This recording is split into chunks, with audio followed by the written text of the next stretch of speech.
I'm Mr. Worka. Dalam pembahasan Donghua Link Cake Incarnation Season kedua. Season kedua ini bermula dari Chapter Zero yang menceritakan kisah masa lalu Bai Yukui alias Boss Bai.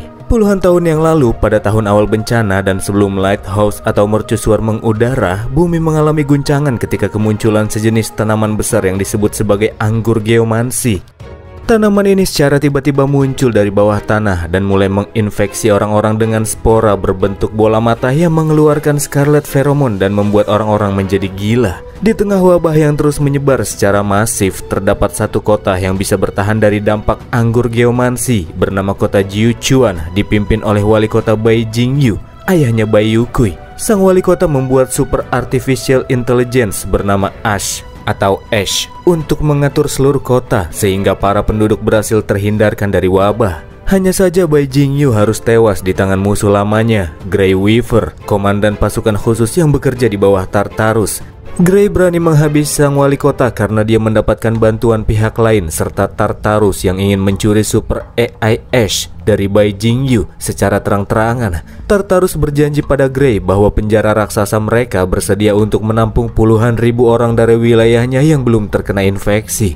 Tak hanya itu, Grey juga mengambil tubuh fisik Bai Yutian, kakak Bai Yukui, dengan menerapkan metode transplantasi otak, mengganti tubuh tua lamanya dengan tubuh muda. Namun Bai Yutian belum sepenuhnya menghilang. Otaknya ditanamkan pada sebuah robot kecil, membuatnya berhasil bertahan dan terus menemani adiknya yang punya tujuan untuk membasmi anggur geomansi. Grey dan Tartarus yang masih belum menghilangkan niatan untuk mengambil Ash melakukan sergapan ke tempat kediaman Yukui. Setelah ditangkap, Grey yang saat itu menggunakan tubuh Yutian bertanya di manakah Yukui menyembunyikan barang peninggalan ayah mereka yang masih berkaitan sama Ash. Meskipun menggunakan tubuh sang kakak, Yukui tidak terpancing dengan Grey, bahkan sempat berkata jika dia berjanji akan mengeluarkan otak Grey dari tubuh kakaknya dan membuangnya di toilet. Hanya saja Yukui yang menerima siksaan ketika Grey menusuk perutnya akhirnya memberitahu lokasi dari barang peninggalan sang ayah yang berupa sebuah kunci. Setelah mengambil barang yang dimaksudkan dan coba untuk membukanya, taunya itu adalah jebakan yang disiapkan sama Yukui dan kakaknya Yutian yang udah jadi robot kecil terbang. Setelah Yutian membantu melepaskan ikatan adiknya, keduanya pun langsung keluar dari ruangan.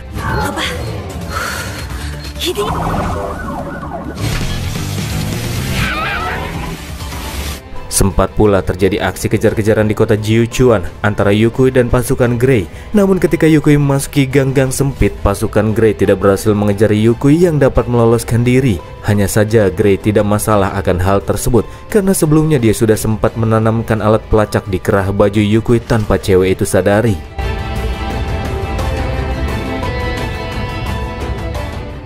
Yukui bersama kakaknya akhirnya tiba di sebuah pangkalan tersembunyi yang dibangun oleh ayahnya. Ini kali pertama baginya datang ke pangkalan rahasia sang ayah yang digunakan untuk penelitian rahasia. Ketika tiba di sana, keduanya disambut oleh sebuah robot medis yang akan menjadi guide.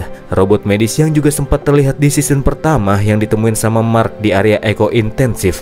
Masuk lebih dalam, Yukui dibuat takjub ketika ditemui adanya sebuah bola raksasa yang dipegang oleh sosok makhluk raksasa yang telah mati, tapi seakan masih hidup karena terdengar pula suara detak jantung yang berasal dari kepala makhluk tersebut. Sangat aneh. Tak jauh dari sana, di arah lain terdapat pula sebuah tabung yang di dalamnya berisikan sang super AI. Yukui kemudian menggunakan kunci yang ditinggalkan sang ayah untuk mengaktifkan S yang selama ini sudah menunggu kedatangan Yukui dan Yutian. Agar bisa berkomunikasi dengan manusia lebih nyaman, kesadaran Ash ditanamkan pada sebuah tubuh robot wanita. Setelah berbicara sebentar, Ash kemudian memberitahukan Yukui jika dia membutuhkan bantuan dari cewek tersebut untuk membasmi anggur geomansi. Jadi beberapa tahun yang lalu, lembaga penelitian kehidupan yang dibangun oleh sang ayah sempat melakukan eksplorasi di laut dalam. Dan pada saat itulah di samudra yang dalam, tim eksplorasi menemukan makhluk raksasa sebelum akhirnya membawanya ke tempat ini untuk diteliti lebih lanjut. Ketika melakukan penelitian dari sampel yang didapatkan dari si raksasa, diketahui jika makhluk tersebut setidaknya sudah hidup lebih dari 250 juta tahun yang lalu. Raksasa itu sudah ada jauh sebelum pembentukan palung samudra. Dari sampel yang diperiksa ditemui pula sejumlah besar unsur abu vulkanik, membuktikan bahwa sang raksasa kemungkinan besar mati karena letusan gunung berapi berskala besar pada periode kepunahan massal. Gak cuma itu, di tubuhnya ditemui pula fosil dari tanaman anggur geomansi dari beberapa periode kepunahan massal. Sehingga terdapat kemungkinan jika raksasa tersebut memiliki metode tersendiri untuk bisa mengendalikan tanaman bencana itu. Tugas Yukui sekarang ialah untuk membantu Ash menghubungkan pikiran sang AI ke otak besar si raksasa. Dengan demikian maka Ash dapat sepenuhnya melihat ingatan serta pengetahuannya. Konsekuensinya cukup besar, namun hanya itulah cara yang sekarang mereka miliki jika ingin membasmi anggur geomansi.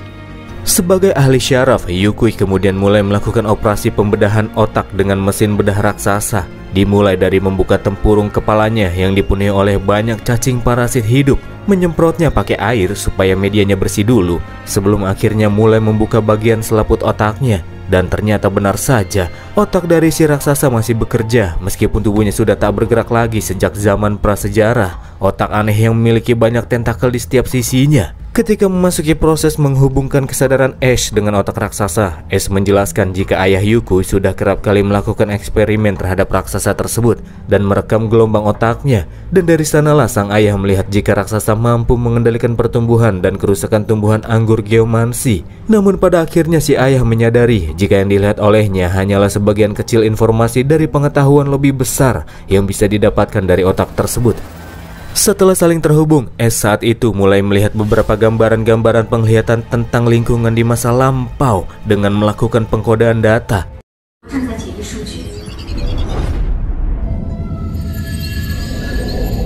Ketika syaraf otak raksasa itu mulai tegang, Yukui bisa membuatnya kembali rileks. Hanya saja akan berbahaya bagi Ash jika dia terus melanjutkan penyerapan informasi. Dan ternyata benar saja, bukannya Ash yang mendapatkan informasi, justru malah kesadarannya yang mulai diserap oleh si otak. Hal ini akan berbahaya sebab otak tersebut nantinya akan mendapatkan seluruh informasi manusia yang terdapat di dalam aliran data Ash. Dan ya, tak butuh waktu lama bagi si otak untuk menyerap seluruh kesadaran Ash.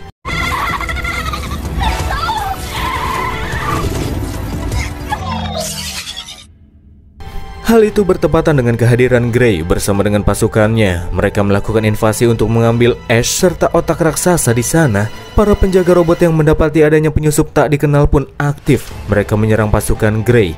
Tapi sepertinya itu masih belum cukup. Jumlah musuh masih terlalu banyak. Makanya Yukui menggunakan mesin bedah raksasanya untuk menumbangkan banyak dari pasukan musuh.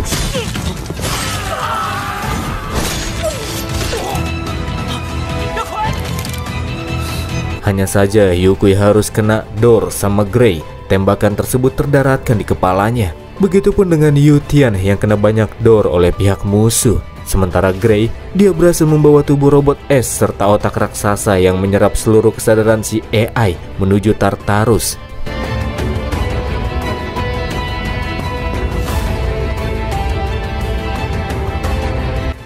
Tembakan yang terkena di kepala Yukui ternyata tak membunuhnya. Dia selamat berkat helm kepala mesin bedah. Sedangkan Yutian, meskipun otak terbang itu tidak sadarkan, dia masih bisa diselamatkan. Bersama dengan si robot medis yang selamat, Yukui mendengar suara aneh yang berasal dari dalam kepala si raksasa. Dan ternyata itu adalah makhluk yang bentuknya 90% mirip sama manusia.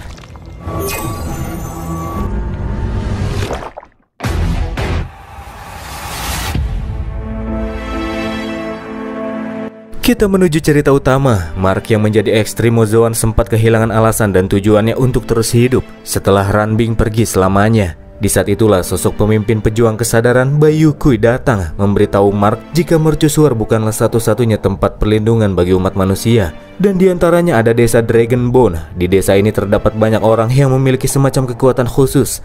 Itu adalah kekuatan yang tersembunyi di dalam sumber setiap kehidupan unik manusia yang juga menjadi cara paling efektif untuk menghadapi makhluk ekologi mana yang disebut sebagai potensi esensi sumber. Untuk bisa membangkitkan potensinya, Mark telah berlatih setiap hari, yang bikin dia sekarang jadi Chimera ganteng. Alasan Mark ingin membangkitkan potensinya itu karena dia telah memiliki tujuan hidup yang baru, yaitu menghancurkan akar dari semua bencana di bumi. Sebagai penembusan karena sudah menghilangkan banyak nyawa, dan potensi merupakan jalan awal untuk bisa menciptakan tujuannya. Terdapat beberapa langkah dan kondisi untuk bisa membangkitkan potensi sumber. Pertama, menghasilkan kemauan, lalu memasuki kondisi turbulensi, dan terakhir membangkitkan potensi. Sebagian orang bisa membangkitkan potensi secara mandiri, sementara bagi mereka yang gak bisa melakukannya secara mandiri bisa menggunakan perangkat fenomenologis. Begitupun dengan Mark yang harus mendapatkan bantuan dari perangkat tersebut karena dia gak bisa membuat langkah pertama, yaitu menghasilkan kemauan. Di hari itu, Mark mendapatkan bantuan dari anggota pejuang kesadaran serta beberapa patua sepuh dari desa Dragonbone untuk membangkitkan potensinya. Karena dalam prosesnya, Mark harus memasuki keadaan kesadaran tanpa ego dan terputus dari segala gangguan di dunia luar. Shadow membantu menekan beberapa titik akupuntur di tubuh Mark menggunakan jarum elektromagnetik untuk mematikan semua inderanya untuk sementara waktu, sebelum akhirnya mengekstrak esensi kehidupan Mark supaya bisa memasuki langkah kedua, keadaan turbulence.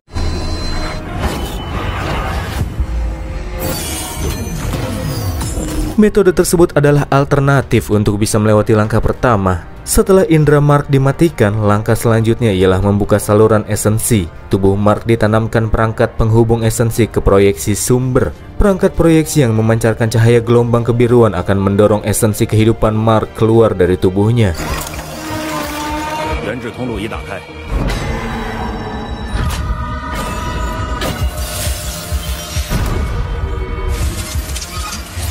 Setelah esensi Mark diekstraksi dalam bentuk abstrak kebiruan, transisi ke langkah turbulensi pun dilakukan.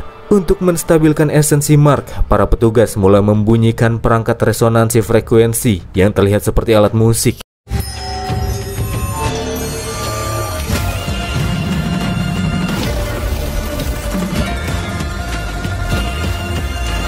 Di tengah prosesnya, Amur dan Shutong taruhan koin. Apakah Mark akan berhasil atau gagal untuk membangkitkan potensinya? Sebelum Mark sepenuhnya bisa memasuki keadaan turbulence, tiba-tiba terjadi fluktuasi energi yang abnormal dari dalam tubuhnya, bersamaan dengan Mark yang mulai melihat gambaran-gambaran aneh secara samar. Dan yang terlihat paling jelas diantaranya saat itu dia lagi bersama dengan bos bayi yang masih muda.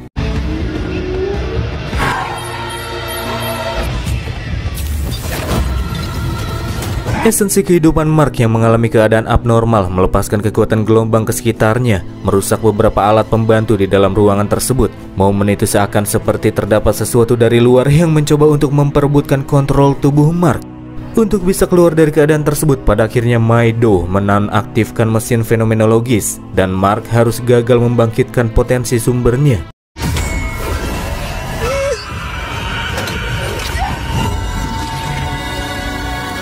Dari kejadian tersebut, ada yang meyakini jika tubuh monster Mark tidak akan bisa membangkitkan potensi manusia. Tapi ada juga yang beranggapan jika mereka hanya perlu melakukan beberapa penyesuaian untuk bisa membangkitkan potensi Mark. Yang jelas untuk beberapa waktu ke depan mereka tidak bisa melanjutkan hal ini karena mereka mesti memperbaiki mesin yang rusak terlebih dahulu. Keluar dari ruang pembangkit potensi, Shutong langsung minta bayaran karena sudah menang taruhan. Tapi Amur nggak mau bayar karena dia lagi nggak punya duit. Di arah lain, Mark heran kenapa dimanapun dia berada selalu ada saja orang yang pasang taruhan buat dia.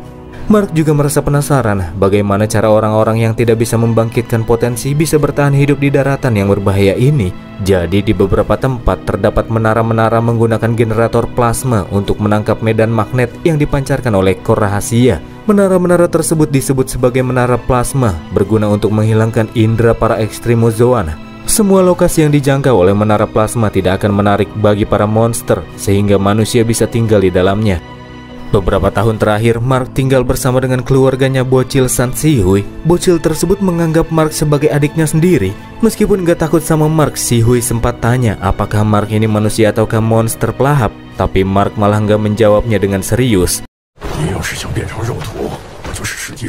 Berpindah ke mercusuar. Jadi di hari itu adalah hari penjelajahan para hunter ke daratan buat cari Mark di area zona inti ekologi yang berbahaya. Kita akan kembali diperlihatkan sama 4068 alias Sui Ying yang udah glowing dan sekarang udah jadi komandan hunter, gantiin posisi Mark. Kita juga akan diperlihatkan dengan beberapa wajah baru yang menjadi anggotanya. Ada juga bocil inferior 8925 di sana. Hubungan di antara Hunter sama Light and Shadow Society masih tetap nggak akur sama seperti dahulu. Fandi yang datang ke sana bersama dengan beberapa orangnya mulai ngerendahin Su Ying, inferior yang malah jadi komandan Hunter. Itulah yang bikin anggota Hunter mulai pada kesel, pengen nampol para orang-orang kultus di sana. Namun Su Ying yang tetap kalem minta anggotanya buat keluar dulu sebentar.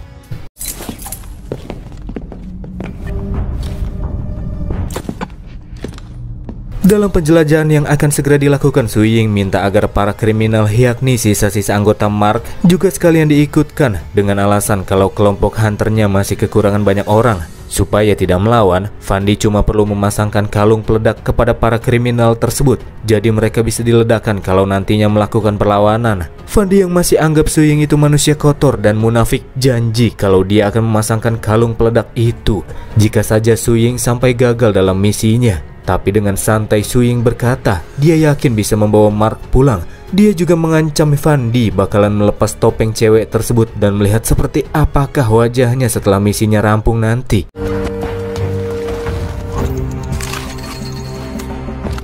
Kita beralih ke desa Dragonbone, sebuah lokasi terisolasi dari dunia luar, tempat yang lebih sehat bila dibandingkan sama mercusuar dalam banyak hal. Area budidaya pertanian bisa dibangun di tempat tersebut karena sebelum masuk ke sana, air tercemar yang mengalir dari luar akan disaring terlebih dahulu. Cahaya dari luar juga sudah diatur di beberapa titik agar tanaman-tanaman tumbuh semestinya.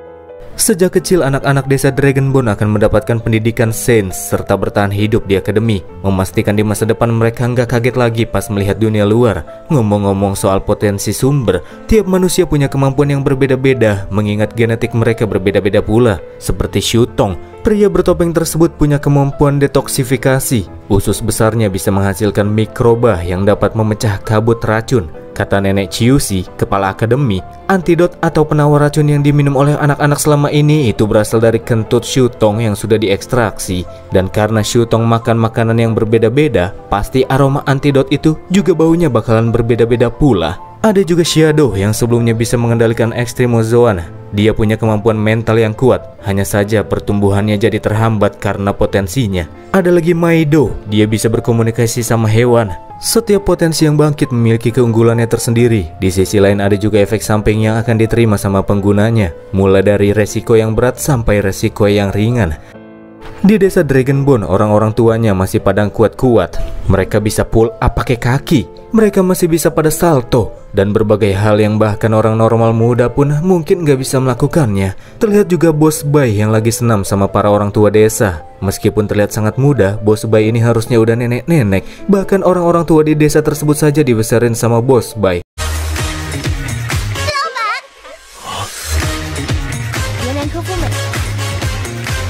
Bos Bai dulu memberi mereka makan kotoran sama kencing pas zaman lagi susah-susahnya, kata Shutong. Martial art juga diajarkan di sana. Pengajarnya adalah Aodeng, bapaknya Maido.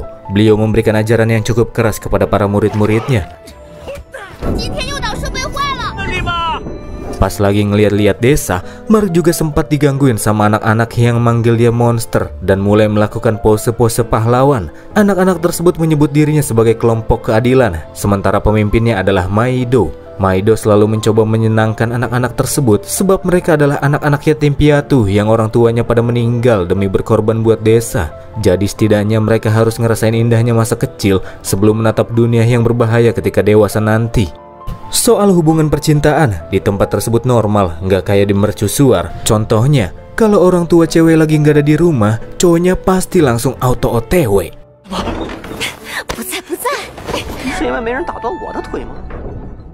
Sementara itu di mercusuar, para hunter berharap agar performa Komandan Su Ying nggak menurun hanya karena cewek 4277 yang dia demenin. Jadi beberapa hari yang lalu cewek 4277 katanya sih lompat dari mercusuar dan keberadaannya masih belum juga ditemukan. Komandan Su Ying ini kerjanya cukup bagus. Dia selalu bawa cukup persediaan setelah melakukan eksplorasi darat. Bagi si Brai, orang kultus yang giginya ompong karena dipukulin sama Mocang, Su Ying itu berhasil dapat banyak persediaan dan masih belum mati karena perlindungan dari Light and Shadow Society. Selain ada beberapa orang penting yang berkumpul sebelum para hunter berangkat, ada juga para hunter sebelumnya yang dianggap sebagai kriminal. Ada Moceng, Erika, Kunji, sama Feng Xiu. Berikut dengan Su Ying yang juga tiba di sana. Para hunter mendapatkan ayat-ayat keselamatan dari kultus dipimpin sama Bray yang suaranya sumbang, bikin yang denger harus nahan ketawa.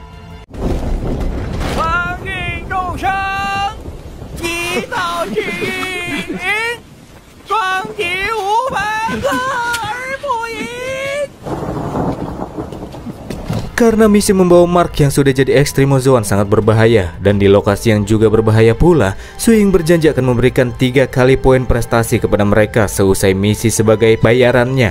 Dan bagi mereka yang berhasil menangkap Mark, poinnya akan dikalikan 2 setelah dikalikan 3. High risk, high return. Makanya para hunter menjadi sangat tertarik dengan misi tersebut.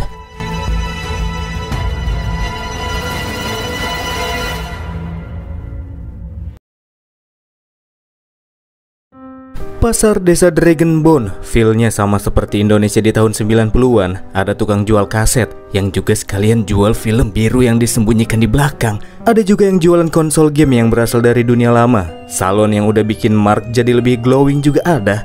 Di tempat Ding Dong, Si Hui sempat bantai Mark pas lagi main game Glut. Padahal Si Hui dikenal sebagai pemain noob di desa tersebut. Tapi bisa-bisanya Mark sama sekali nggak berkutik. Pas lagi bangga-banggain dirinya sendiri, tiba-tiba ibunya Si Hui yang lagi hamil datang ke sana. Dengan penuh emosi si ibu langsung mukulin anaknya dengan barbar. Gara-gara main terus, bukannya belajar.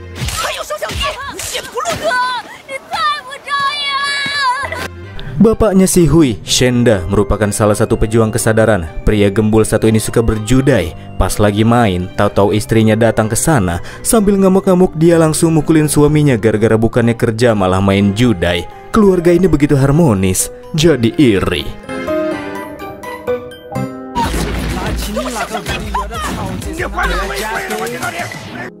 Meskipun sudah cukup lama tinggal di desa, namun banyak dari para penduduk yang masih ngeri pas ngelihat Mark. Terlihat ketika Mark datang ke sebuah warung makan, para tamu yang sebelumnya berisik langsung pada diam pas Mark menunjukkan dirinya. Maido yang ada di lantai 2 ngajakin Mark buat duduk bareng, tapi Haisang, kakaknya, nggak mau Mark duduk sama mereka dengan alasan kalau pantat Mark yang ada ekornya itu terlalu besar. Meja mereka nggak muat buat menampungnya.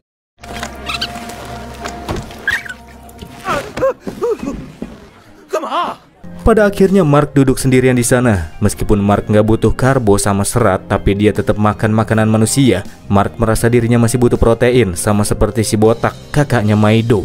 Tak berselang lama Bos Bai yang habis olahraga pun datang, bergabung ke meja Mark. Bos Bai ngasih bayaran buat Mark sekantung koin kristal, sebab Mark sudah membantu banyak pekerjaan pejuang kesadaran. Mark mengungkapkan ketika Si Hui tanya apakah dia manusia atau monster sebelumnya, Mark tidak bisa memberikan jawabannya. Itu juga bikin Mark berpikir bahwa tubuhnya yang sekarang tidak akan pernah bisa membangkitkan potensi manusia. Bos Bai hanya berkata jika Mark mungkin tidak akan bisa mengaktifkan potensi seperti orang biasa. Dalam suatu lingkungan yang ekstrim, biasanya orang akan melepaskan emosi yang kuat untuk menghasilkan kemauan, di mana otak akan menghasilkan aktivitas kesadaran tingkat tertinggi sebelum akhirnya memasuki kondisi turbulens. Menurut Bos Bai, Mark selama ini hanya menghargai kehidupan kedua yang ditinggalkan untuknya oleh seseorang yang sudah tiada. Dan kemauan seperti itu tidak akan cukup. Mark yang sekarang masih belum sanggup untuk membangkitkan potensi.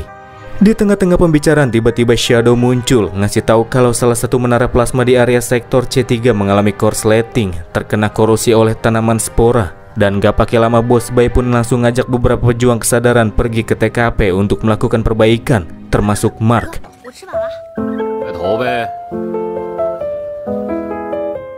Area sektor C3 berada cukup jauh dari wilayah penduduk desa Dragonbone. Di tengah perjalanan, Shenda minta naik gaji sama Bos Bai, beralasan jika di dalam keluarga mereka sekarang ada Mark yang makannya sangat banyak. Padahal uang Shenda habis bukan gara-gara Mark, melainkan gara-gara main judai. Bos Bai akan nambahin gaji Shenda, tapi gajinya bakalan langsung ditransfer ke istrinya. Sayang sekali. Selama perjalanan, Mark sama sekali nggak melihat monster di darat. Seolah-olah ekologi mana tidak pernah menginvasi tempat tersebut. Untuk bisa membentuk kehidupan sedamai itu di masa lalu, mereka telah melakukan banyak pengorbanan yang juga menjadi alasan kenapa pejuang kesadaran terlahirkan. Maido kemudian membuka kamera, menjalankan rutinitas yang biasa dilakukan oleh para pejuang kesadaran ketika menjalankan sebuah misi, yakni membuat vlog dan bernyanyi.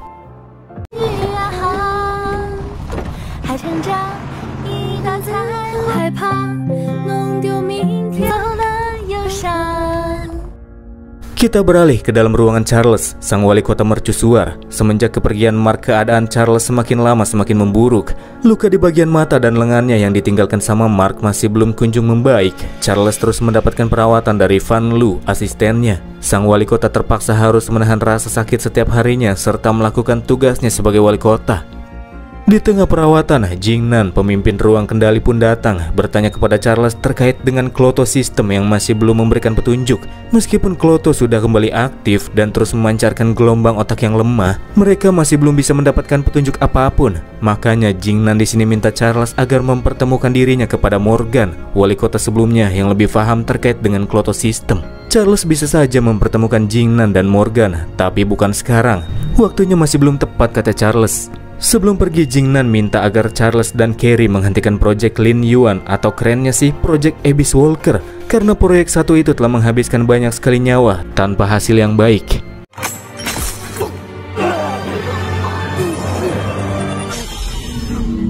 Kembali ke pejuang kesadaran yang sudah berada di Menara Plasma, area C3. Tempat tersebut adalah komedi putar yang telah terbengkalai. Setelah diselidiki, ternyata didapati 5 dari 9 cincin plasma di sana telah terbakar, hampir menjadi arang.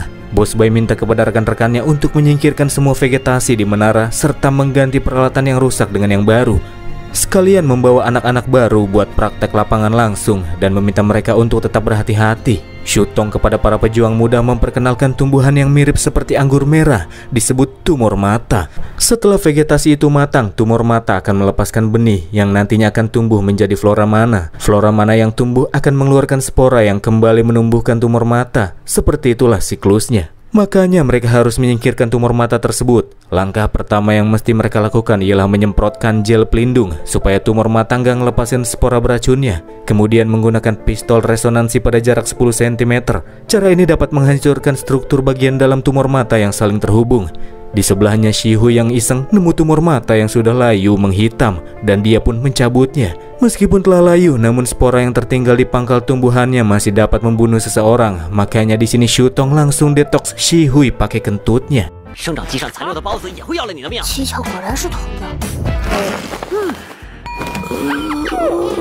Pas ada kesempatan, Mark mengungkapkan beberapa gambaran yang sempat dirinya lihat ketika melakukan aktivasi potensi sebelumnya kepada Bos Bai. Mark melihat dirinya masih ada di dalam rahim ibunya di suatu lingkungan yang mengerikan. Sampai akhirnya dia dibawa pergi sama seorang cewek yang dari tampangnya sangat mirip sama Bos Bai. Bedanya cuma ada di warna rambutnya saja.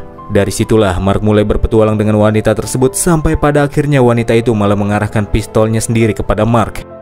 Kata Bos Bai yang nampaknya menyembunyikan fakta sebenarnya, gambaran yang dilihat Mark hanyalah kumpulan informasi sepele yang saling bertumpuk dan membentuk penglihatan seperti mimpi. Bos Bai juga kasih tahu, setelah mercusuar tiba di benua ini, semua orang telah memperhatikan pergerakan yang dilakukan oleh mercusuar. Faktanya, masih ada banyak orang yang bertahan di bumi, dan di benua ini, selain ada desa Dragonbone, ada juga 3 pemukiman besar lainnya yang hidup dengan menggunakan cara mereka masing-masing. Singkatnya, ketika malam tiba dan menara plasma masih belum selesai diperbaiki, mereka mendapati jika para ekstrimozoan mulai berdatangan. Makhluk-makhluk tersebut telah merasakan keberadaan vegetasi tumor mata setelah menara plasma rusak. Setelah menghilangkan keberadaan dengan metode pembatas origin, suatu metode untuk menekan esensi, pada akhirnya tim pun diminta untuk bergerak lebih cepat. Dan karena flora mana tidak tumbuh di sana, makhluk-makhluk itu tidak akan bisa beregenerasi. Jika pertarungan sampai pecah, Bos Bai menyuruh timnya buat serang titik lemah para monster tersebut.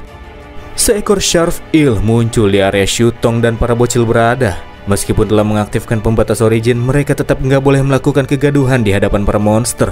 Ketika bocil Jiangya didekati sama monster, Shihui bilang tenang saja, itu cuma monster kecil, selama yang gede gak muncul, mereka bakalan aman. Tapi taunya yang gede malah muncul, seperti seekor ayam kalkun bermata 6. Makhluk tersebut menjulurkan lidahnya untuk menangkap Shihui yang lagi bergerak. Di saat itulah Shenda menjatuhkan beberapa barang, menyebabkan bunyi-bunyian yang didengar sama monster besar tersebut membuatnya tertarik dan pergi ke arah menara. Sementara Shihui berhasil terselamatkan.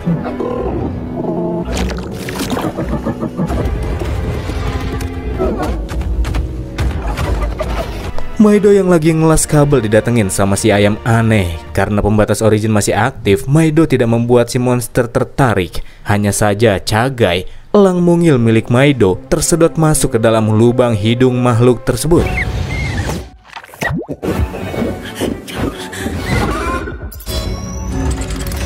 Tugas ngeles Maido memang sudah selesai, akan tetapi dia mesti menyelamatkan Chagai terlebih dahulu sebelum pergi. Inilah yang menyebabkan pembatas origin Maido rusak.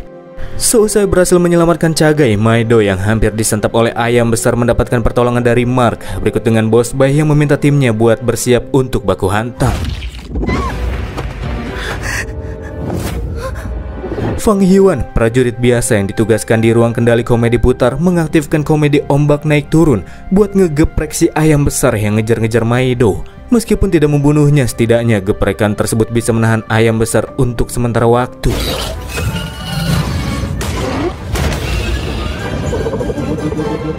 Sementara Boss Bai masih ngurusin menara plasma yang memerlukan cukup banyak waktu buat aktivasi, para Extremozoan akan ditahan sama timnya. Pejuang kesadaran Tasya punya potensi teleportasi terbatas menggunakan bantuan perangkat piringan sebagai media perpindahannya. Dia menanamkan alat pengendali kepada salah satu makhluk belut berduri supaya Shadow bisa mengendalikannya.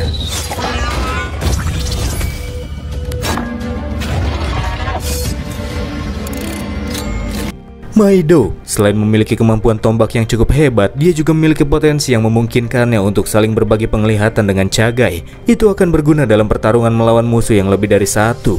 Terbukti, Maido dapat menjatuhkan banyak musuh dengan menggunakan teknik tombaknya, sekalipun musuh menyerang dari arah yang berbeda.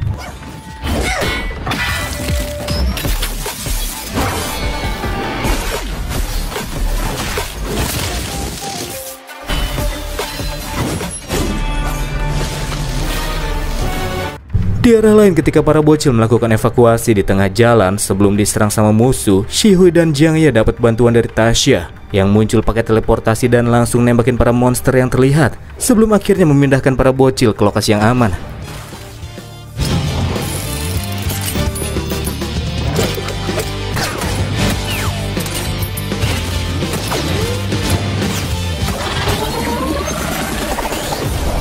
Pertarungan masih terus berlanjut. Maido yang naik monster yang dikendalikan ngajakin Mark buat memblokir pintu masuk yang digunakan oleh para monster. Sementara Shenda dan Shutong akan mempersiapkan tembakan Suar Origin supaya perhatian musuh nantinya teralihkan. Terlebih si ayam raksasa juga nampaknya akan mulai kembali bergerak. Dan ternyata benar saja, seketika makhluk itu terbangun, situasi mulai berbalik. Tasya yang hampir mendapatkan serangan mendapatkan bantuan dari Fang Yuan, tapi justru malah cewek tersebutlah yang pada akhirnya harus mokai. Ketika melakukan penyelamatan, Fang Yuan dihempaskan oleh seekor ayam, diikuti dengan salah satu monster yang datang dan menancapkan ekor tajamnya ke tubuh cewek tersebut.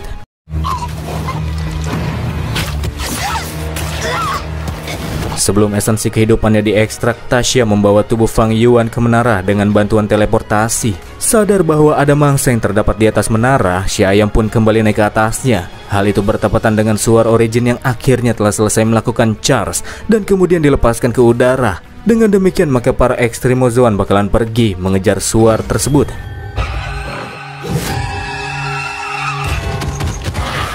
Mestinya sih gitu. Tapi siapa sangka, si ayam kalkun yang melihat Suar Origin berkokok dengan keras, melepaskan gelombang frekuensi tinggi dan rendah secara bersamaan, menyebabkan Suar Origin meledak sesaat setelah itu dilepaskan. Dari kejadian ini si ayam diklasifikasikan sebagai Extremozoan baru yang ditemukan, disebut sebagai tipe Overwave. Meskipun gak berbahaya buat manusia, tapi gelombang frekuensi yang dilepasin ayam mata 6 mempengaruhi link antara Maido dan Chagai serta Shadow sama monsternya, bikin para pejuang kesadaran berada dalam situasi yang kurang menguntungkan.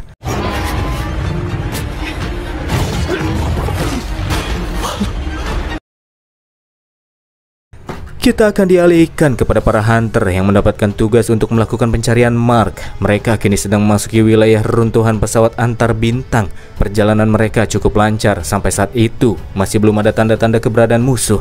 Di dalam mobil Komandan Suying, Inferior 8925 bertanya-tanya kenapa saat itu Moceng dan teman-temannya masih ingin menyelamatkan Mark bahkan setelah berubah menjadi monster.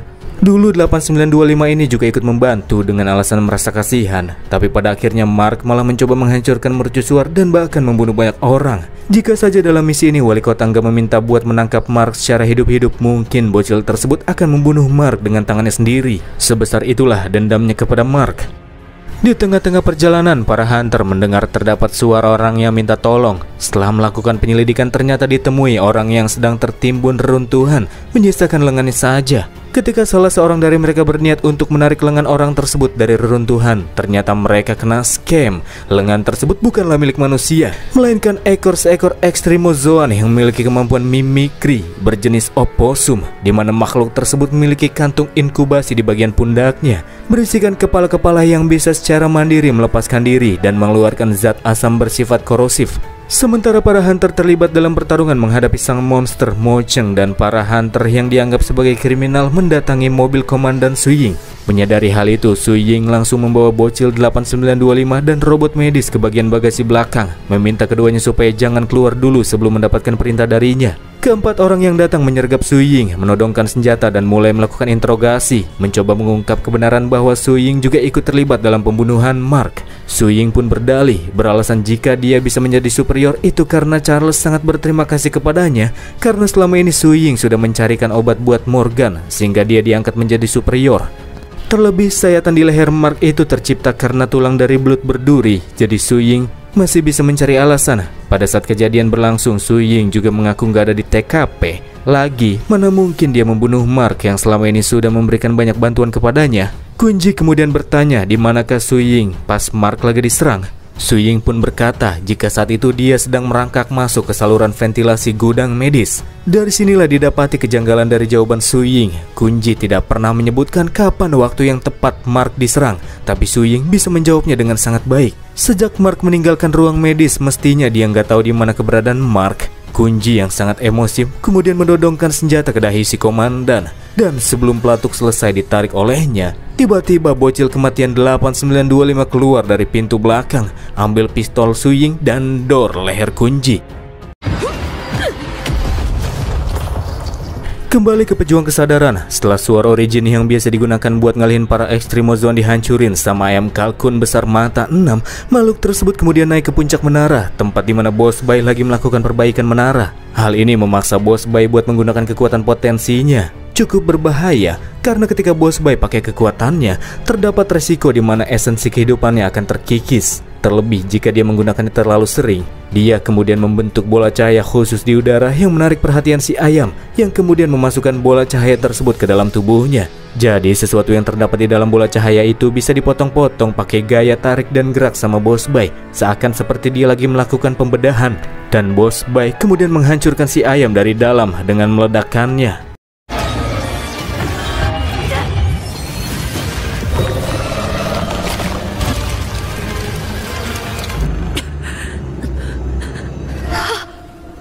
Di arah lain, Mark yang lagi baku hantam bersama dengan Maido berhasil menumbangkan banyak dari para monster.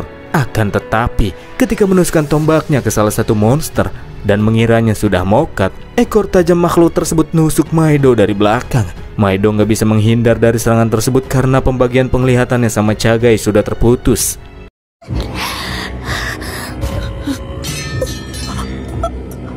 Ketika berada dalam keadaan sekarat, Maido meminta maaf kepada semua orang karena sudah mengecewakan mereka. Dia juga meminta Mark menjaga Chagai yang dianggap sebagai keluarga sendiri kepadanya. Udah mah lagi sekarat, muncul lagi monster yang narik-narik tubuh cewek tersebut, membantingnya sebelum akhirnya berniat untuk menyerap esensinya.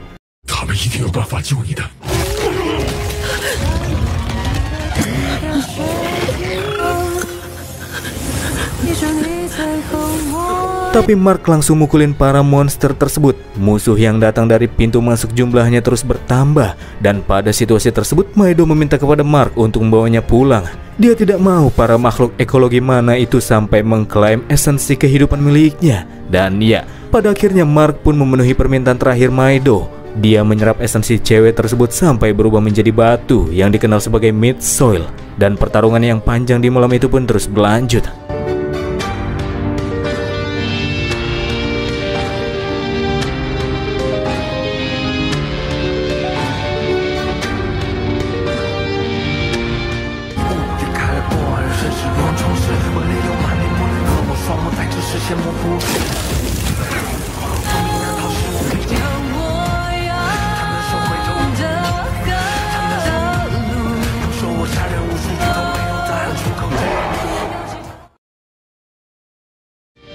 Ketika mentari menunjukkan sinarnya, menara plasma akhirnya kembali aktif, membuat para Extremozoan mulai berpergian. Hanya saja terdapat 2 korban jiwa yang tak dapat diselamatkan dalam misi tersebut. Fang Yuan, si prajurit biasa tanpa kekuatan potensi, sama Maido yang esensinya disimpan sama Mark. Tubuh Maido yang sudah membatu juga tidak dibawa pulang ke desa karena orang-orang desa menganggap tubuh yang membatu merupakan semacam monumen untuk mengenang pertempuran terakhir pejuang kesadaran serta bukti sebagai sosok yang telah mempertahankan tanah tempatnya mati. Mark benci dengan apa yang telah terjadi, tapi di sisi lain kebencian tersebut menunjukkan jika Mark masih memiliki emosi sebagai manusia.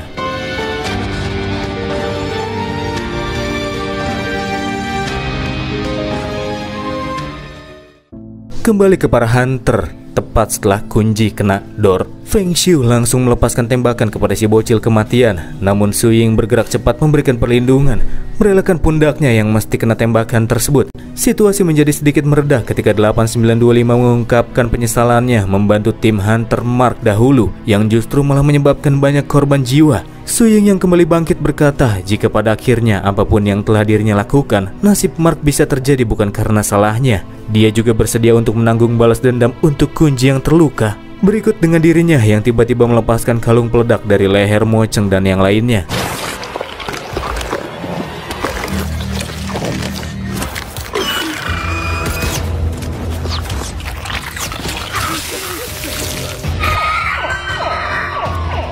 Setelah Kunji mendapatkan perawatan pertama, para hunter secara serentak naik kembali ke dalam mobil, pergi dari sana. Karena bukan cuma satu, oposum yang muncul ternyata jauh lebih banyak. Berhadapan dengan satu monster saja sulit, apalagi segerombolan.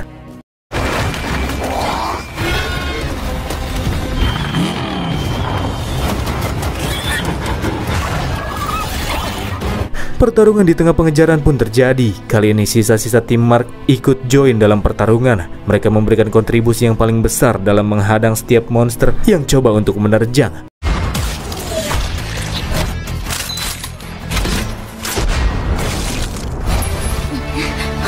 Situasi juga mulai terkendali ketika Mo Cheng menyadari titik lemah musuh adalah bagian bawah perut Sukro berkaki itu.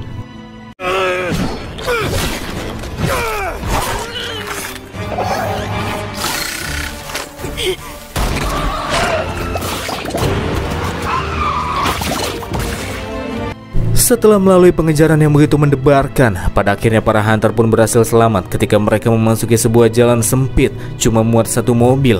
Dan anehnya, setelah mencapai tempat tersebut, para oposum mulai berhenti melakukan pengejaran.